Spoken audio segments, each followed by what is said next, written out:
So I recently made a video discovering some problems with the hitboxes in Escape from Tarkov. More importantly, when we broke down the hitboxes, we saw some issues with the arm stopping bullets. Today we're going to be diving into, has that actually been fixed? BSG have been doing some things behind the scenes. Let's find out what's changed.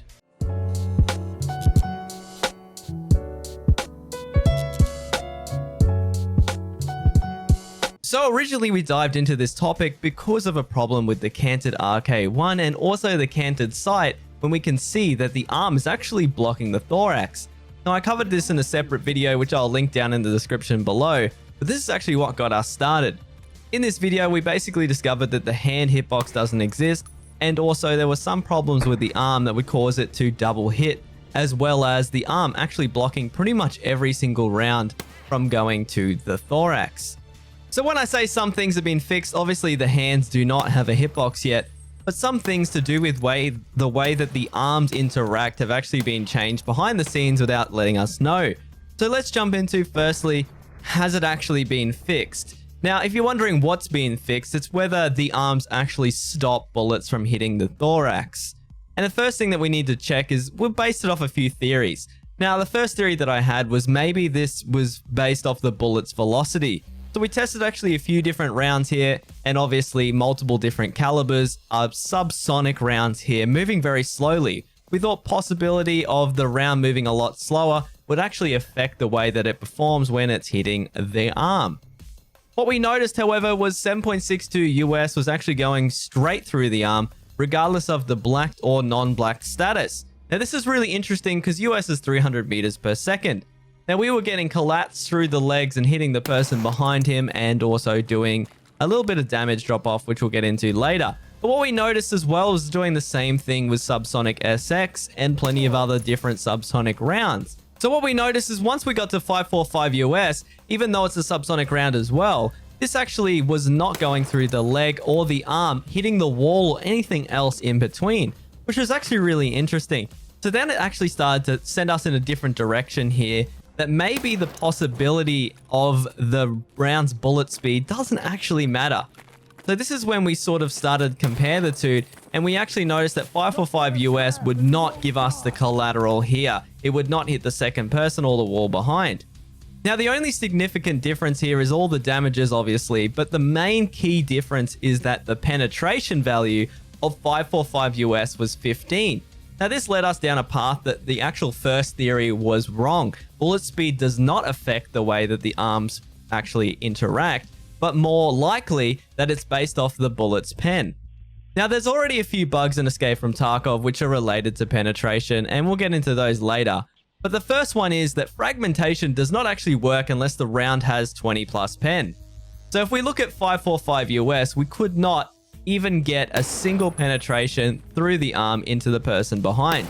Now this is because it had 15 pen. And we tried this with a wide variety of different pen values, starting from 1 and other different variants here, all the way up to 18 and then 20. Now we noticed that the tipping point here with 545 US didn't even get affected as well, even when the leg or the arm was blacked. So once again, we tried this with BZT-GZH, which is 18 pen, and this is obviously a faster moving round as well, and we couldn't get anything to go through. What's really interesting is we got up to 545T, which is an introductory round for 545, which actually has 20 pen. Now, remember that conversation we had earlier about fragmentation only happening at 20 pen? Well, that's actually really interesting because with T, we were actually getting consistent penning through the arm into the person behind, inflicting damage on them as well. Although we did notice some weirdness with the elbow, which we'll get into later. Now let's take it up a notch, and to save time, we went straight for a Golnik here. Now we did test other rounds, but a Golnik was one of the best for this.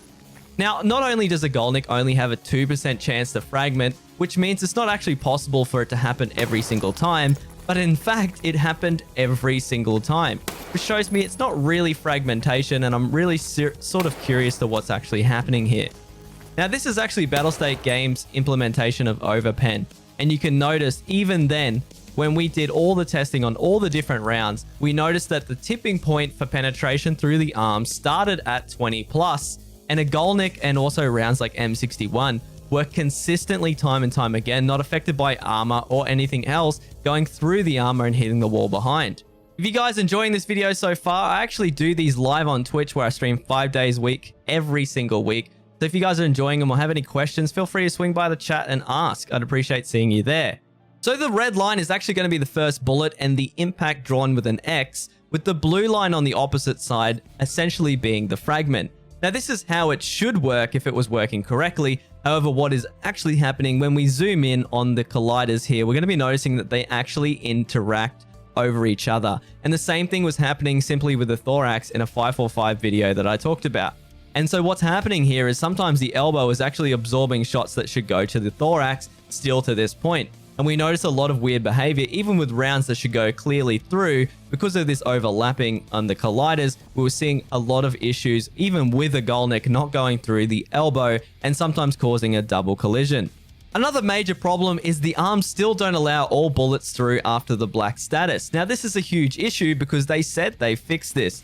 So first of all, we blacked his arm with BT, and then what happened was after we saw that it had impacted his visor, we were doing some other testing for other videos, but along the way, we actually switched up to SP8, which actually has a measly 1 pen.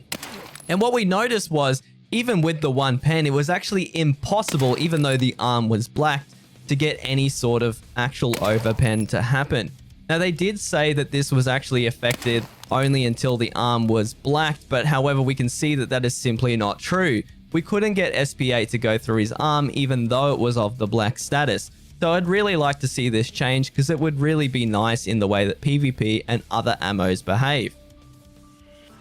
To reiterate a point that I pointed out earlier about a Golnik and M61, we actually noticed that a Golnik here was actually going through the slick and hitting the wall behind it consistently.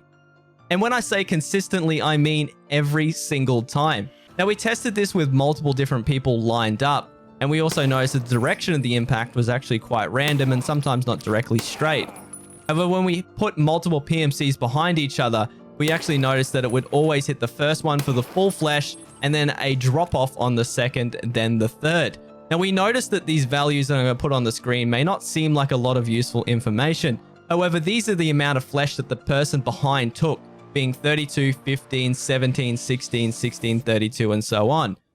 Now we noticed when I worked out the averages of the damage lost, we found out that it was 13.5 to 60% of a drop-off.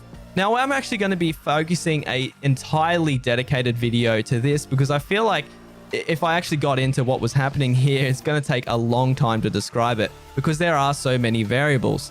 So once again, guys, if you want to see that video or you're just simply curious about more breakdowns of the hitboxes, feel free to like and subscribe because it really helps me out a ton, guys. Thank you guys so much for watching to the end. And as always, we'll see you on the next one.